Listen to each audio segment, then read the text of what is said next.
আনাস রাদিয়াল্লাহু তাআলা আনহু আল্লাহর রাসূলের খাদেম, উনি বললেন কুনতু আমশি মা রাসূলিল্লাহ, আমি একবার রাসূল সাল্লাল্লাহু আলাইহি ওয়াসাল্লামের সাথে কোথাও যাচ্ছিলাম, ওয়া আলাইহি বুরদুন নাজরানি, তখন রাসূল সাল্লাল্লাহু আলাইহি ওয়াসাল্লামের গায়ে ছিল নাজরান থেকে আনা একটা চাদর। রাসূল সাল্লাল্লাহু আলাইহি ওয়াসাল্লাম নাজরান দেশ থেকে আনা একটা চাদর পরেছেন, গলিজুল হাশিয়া, যেই চাদরের এই কর্নারের ডিজাইনটা ছিল খসখসে। হঠাৎ এক বেদুইন এসে রাসূল সাল্লাল্লাহু আলাইহি ওয়াসাল্লামের চাদর ধরে টান দেওয়ার সাথে সাথে রাসূল সাল্লাল্লাহু আলাইহি ওয়াসাল্লামের ঘাড়ের এই চামড়া ছিঁড়ে গেল। এই খসখসে যেহেতু ডিজাইন চাদরের, ওই খসখসে ডিজাইন ঘাড় আর কাঁধের এখানে যখন টান খেলো, ওই খসখসে ডিজাইনের দাগ বসে গেল, রাসূলের চামড়া ছিঁড়ে গেল ঘাড়ের। সে টান দিয়ে বলে, ইয়া মুহাম্মদ মুরলি মিন মালিল্লাহ, আসছে ভিক্ষা করতে মূলত। এসে বলে, বেদুইন তো, এদের মধ্যে সভ্যতা ছিল না। ইয়া মুহাম্মদ, ও মুহাম্মদ মুরলি মিন মালিল্লাহ, ও মুহাম্মদ আমার খাওয়ার মতো টাকা নাই, তুমি আদেশ করো বাইতুল মাল থেকে যেন আমারে কিছু টাকা দেয়।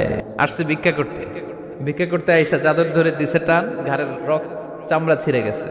রাসূল সাল্লাল্লাহু আলাইহি ওয়াসাল্লাম ব্যথা পেয়েছেন। ফালতাফাতা ইলাইহি রাসূলুল্লাহ, ভিক্ষা করতে এসে চাদর ধরে টান দিয়ে ঘাড়ের চামড়া ছিঁড়ে ফেলেছে।